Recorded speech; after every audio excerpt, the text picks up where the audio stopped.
Oi, pessoal do Tracklist. Aqui é a Manuela e estamos no camarim com o Star of the Year. Thank you guys for the amazing show today. It's been a long time since you last came to Brazil. And how has it been to be back?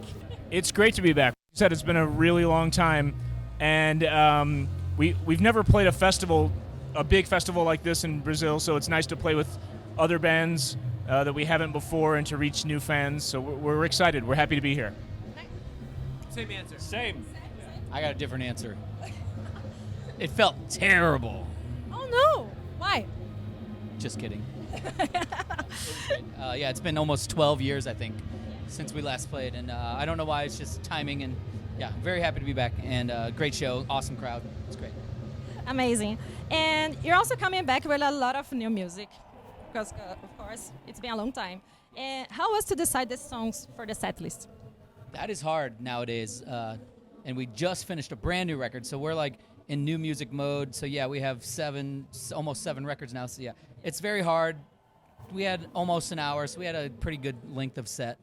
But yeah, you gotta just pick a few off of each record, and you kind of know the ones that work, and you know what's gonna get the people excited. So it's not that hard, but we want to play as much as we can, and it's a hard decision. Amazing. It's different in every country because some countries really like the heavier part of our catalog. Playing at the festival, focus on emo music and alternative. How do you see the current state of the scene nowadays? It's weird because everything is emo now. Now everybody calls everything emo, which is fine. That's cool. But when we first came up, like with Fall Out Boy, we were very different bands. Like Fall Out Boy, Good Charlotte, Story of the Year. We were more in with like the heavier side of bands. But it was like there was no label to put on it. So I like that everything's just kind of come together now as emo, which is fine. But yeah, we all just play the music we love, and we all kind of came up in the same scene in the U.S. So whatever you want to call it, it's great. And we've known most of the guys on this tour for a long time. Like the Yellow Card guys have been our friends for 20 years, and very different bands. But yeah, it's great to be able to play stuff together as friends. Amazing. Got it. The interest. The perfect answers, okay? They don't need. I'm here for eye candy. So Just to look at. Yeah. What's interesting is when a band is young, like us especially, most bands don't want to be labeled as a type of music, and maybe not necessarily. Bands aren't excited to be part of a scene, but as we get older, I think we all feel lucky to be part of the scene that is now 20 years later having a revival. So it feels amazing to be part of something, even if we're not specifically emo. We're all from a group of genres that work together, and we're just happy to have fans out here that still want to see us and come out and sing the words with us and have a good time. Got fans out here this big? I was about to ask if is there any band on the lineup that you consider an influence, and which one? We all came out around the same time, but we all influenced each other over the years, like competitively, But no, I don't think we listened to any of them before we came out, I'm trying to think, is there any bands older? Good Charlotte was a year or two before us, and like he said, we were all part of the same scene. So I guess what everyone was doing on stage, the performance-wise, there was an influence and competition kind of thing. Like Yellow Card, our friends, we had an unspoken kind of beef with them, and their violin player Sean used to do backflips. We used to do backflips. So the energy on stage, there was, I guess you call it influence, but it influenced or motivated us to go further, have a more, to level up our live show. Yeah, and if you think about it, Fall Out Boy, what's their big, Sugar Going Down, what's that song called? Oh yeah, that one. That's, yeah. Like that, Ocean Avenue, I mean, these are like huge hits. So even if it wasn't like an influence, they kind of set this bar and kind of broke through what emo screamo could kind of do, and they kind of broke through to the mainstream in such a big way that I think for all of us it was kind of motivating and like they set a bar of like what's possible, because those are big songs. Like for me, I still think about those songs when we're writing shit. It's like, man, I hope we can get to that level with a hit, if that makes sense. Thank you. And if you collaborate with some of the bands of the lineup, which one will be? Yellow Card, because they're like our closest friends out here, and it would just be fun.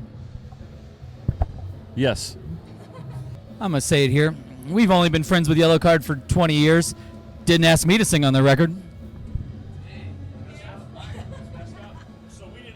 I only have all their phone numbers. We also didn't ask Ryan Key to sing on our record. Yeah, I don't. Now that we're thinking, we should have collaborated with them next time. We'll do that. It'll be 30 years, and we'll do that.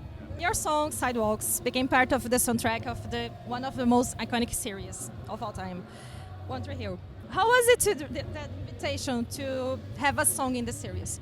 That's something that we weren't very aware of when it happened, because there was so much going on.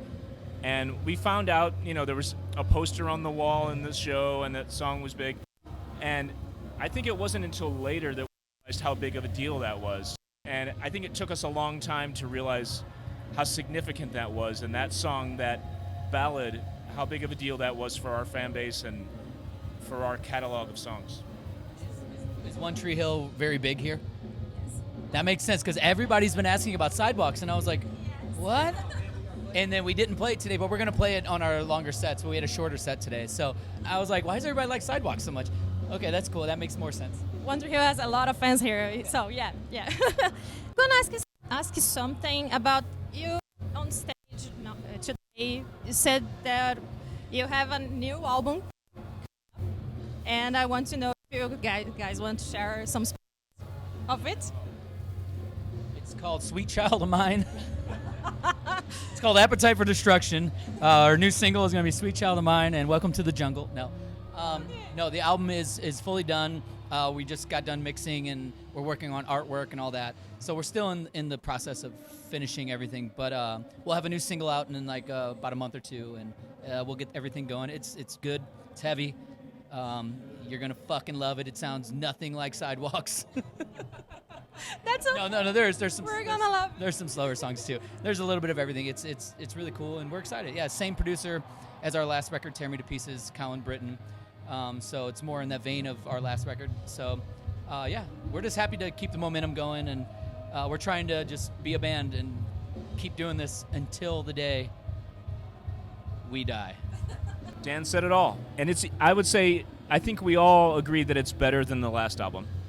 So, for our last question, our website's called Tracklist, and we want to know, for each one of you, if you could, 3 songs that make the tracklist of your life. Life? Yeah. Life. On the spot? God damn. Youth Gone Wild, Skid Row.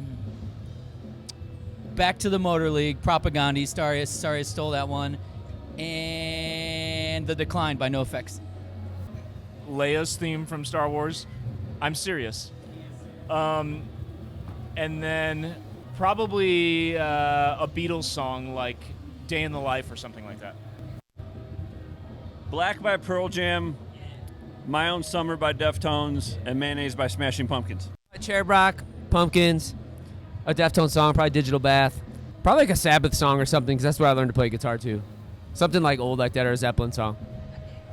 Thank you guys so much for your time. It was really great to meet you. And that's it. That's it.